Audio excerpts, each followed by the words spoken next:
नमस्कार दोस्तों, स्वागत है आपका हमारे YouTube चैनल में। आज हम आपको बताएंगे कि ऐसी कौन सी वह वस्तु है जिसका दान करने से आने वाली मृत्यु भी टाली जा सकती है। ये बात हम आपको एक कहानी के माध्यम से बताएंगे। दोस्तों, एक बार की बात है, मगध देश के राजा अपने राज्य में राज करते थे। राजा की राज्य की प्रजा अपने राजा से बहुत खुश रहती थी। राजा के राज्य में सारी प्रजा खुश तो थी, परंतु राजा की कोई संतान न होने की वजह से कोई भी मनुष्य खुश नहीं था। राजा की कोई संतान नहीं थी, इस वजह से लोग राजा को अभागा मानते थे, रानी को बांझन पुकारा करते थे। राजा रानी अपने महल में सारे सुख तो भोगते थे, परंतु कोई संतान न होने के कारण वह लोग बहुत दुखी रहते थे। एक दिन राजा सुबह सुबह मंदिर दर्शन के लिए जा रहा था, तभी रास्ते में एक माली झाड़ू लगा रहा था। राजा को देख उस व्यक्ति ने अपना मुंह फेर लिया। राजा को यह देख बहुत बुरा लगा। उस समय राजा ने उस माली से कुछ न कहा और मंदिर दर्शन के लिए चला गया। मंदिर से आने के बाद राजा ने अपने सैनिकों को आदेश देके उस माली को राज्यसभा में बुलवा लिया। वह व्यक्ति जब राज्यसभा में आया तो उसने राजा को प्रणाम किया और नतमस्तक हो गया। राजा को यह देख बहुत हैरानी हुई, क्योंकि उस माली ने सुबह राजा को देख के मुंह फेर लिया था और अब वही व्यक्ति राजा के सामने सिर झुका के प्रणाम कर रहा है। राजा ने उस व्यक्ति से पूछा, हे माली, तुमने मुझे सुबह देख के मुंह क्यों फेर लिया था? माली ने कहा, क्षमा करे महाराज, परंतु मैं सत्य ही बोलूंगा। मेरी बातें शायद आपको बहुत बुरी और कड़वी लगे। हे महाराज, आपके राज्य में बड़े बड़े ज्ञानवान साधु आर्षि मुनि हैं, आप उनसे पूछ लीजिए। जो मनुष्य सुबह सुबह आपका मुंह देख लेता है, उसका सारा दिन बहुत बेकार बीतता है। इसलिए हमने सुबह आपको देख के अपना मुंह फेर लिया था, क्योंकि आप संतानहीन हैं, अब की कोई संतान नहीं है। हे महाराज, ये बात सत्य है, इसलिए प्रजा का कोई व्यक्ति सुबह सुबह आपके मुंह को देख मुंह फेर लेता है। राजा को माली की यह बात सुन के बहुत बुरा लगा। राजा अपनी रानी के पास जाता है और रानी को सारी घटना बता देता है। राजा रानी से बोलता है, हे रानी, हमारी प्रजा के लोग हमारा मुंह नहीं देखना चाहते, क्योंकि हम संतानहीन हैं, ना हमारा कोई पुत्र है और ना ही कोई पुत्री। हे रानी, चलो अब हम काशी विश्वनाथ चलते हैं और महादेव से पुत्र प्राप्ति के लिए पूजन करते हैं। राजा ने वहां जाके संतान प्राप्ति के लिए यज्ञ किया। यज्ञ करने के बाद भी राजा को कोई संतान प्राप्त नहीं हुई। राजा का यज्ञ विफल हो गया। यज्ञ करने वाला पंडित भी बहुत हैरान था, क्योंकि उसने जितने भी यज्ञ करवाए थे वह सब सफल हुए थे, परंतु ये उसका पहला यज्ञ था जो विफल हो गया था। पंडित ने कहा, हे राजन, आपके जीवन में संतान प्राप्ति का सुख नहीं है। पंडित की बातें सुन के राजा ने अपना मन हल्का नहीं किया। राजा बहुत धैर्यवान था।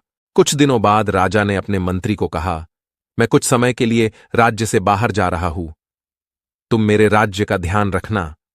इतना कह के राजा राज्य से चले गए। राजा ने भोलेनाथ की तपस्या करनी शुरू कर दी।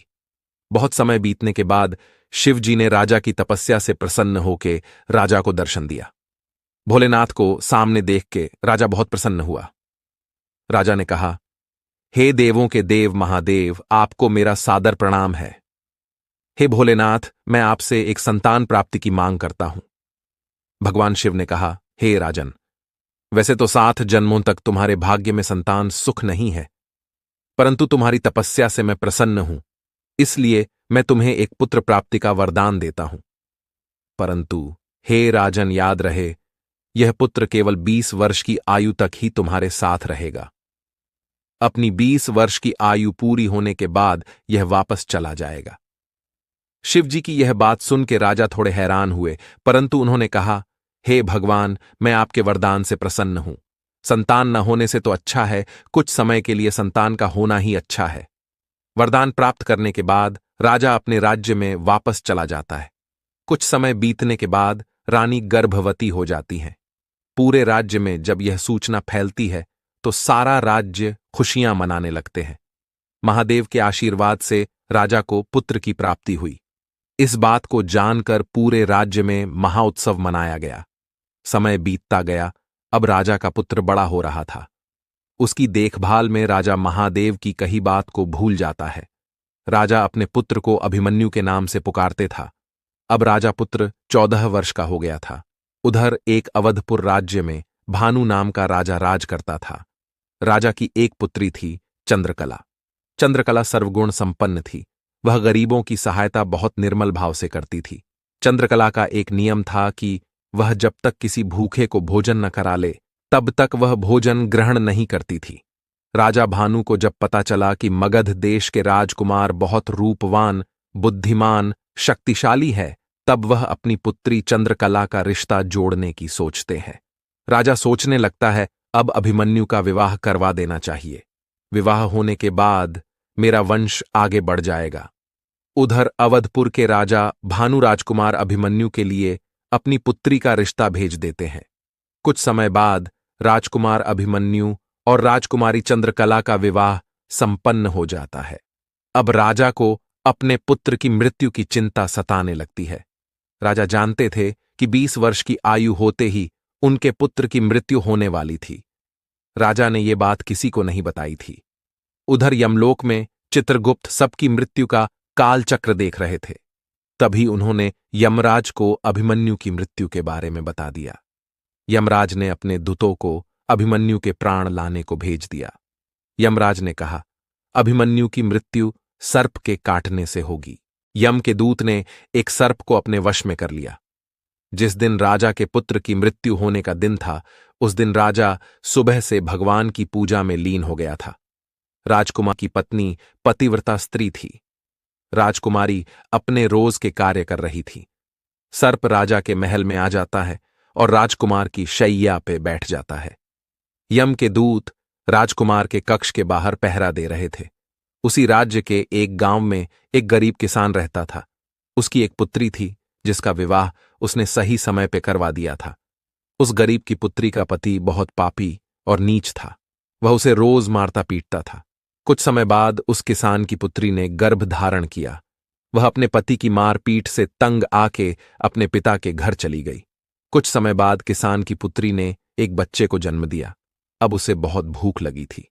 उसने अपने पिता से कहा, पिताजी मुझे बहुत भूख लगी है, कृपया करके आप मुझे कुछ खाने को दे दीजिए।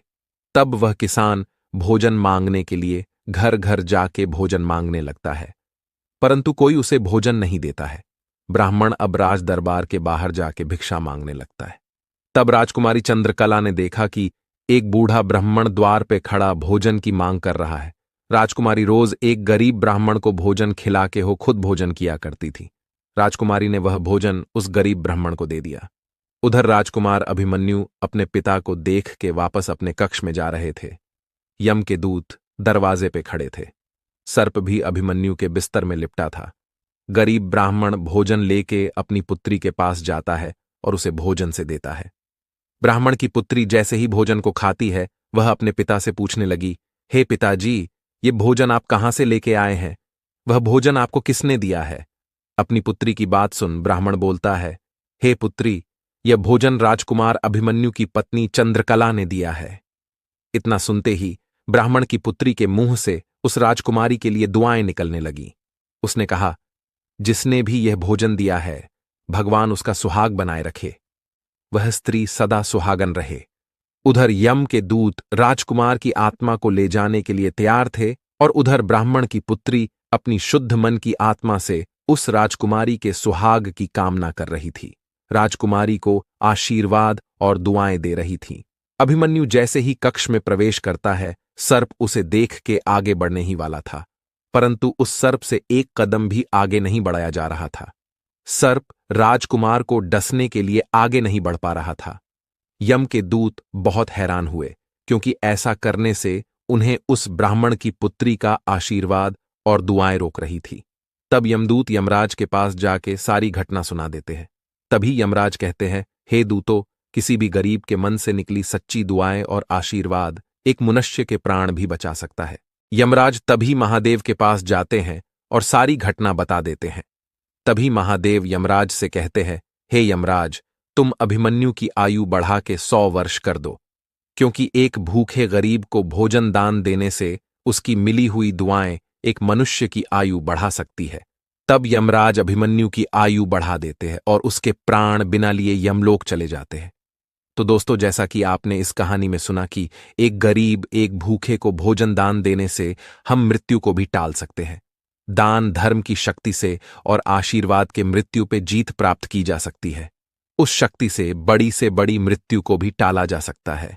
उम्मीद करते हैं प्रिय भक्तगण, आपको हमारी यह कहानी अवश्य ही पसंद आई होगी।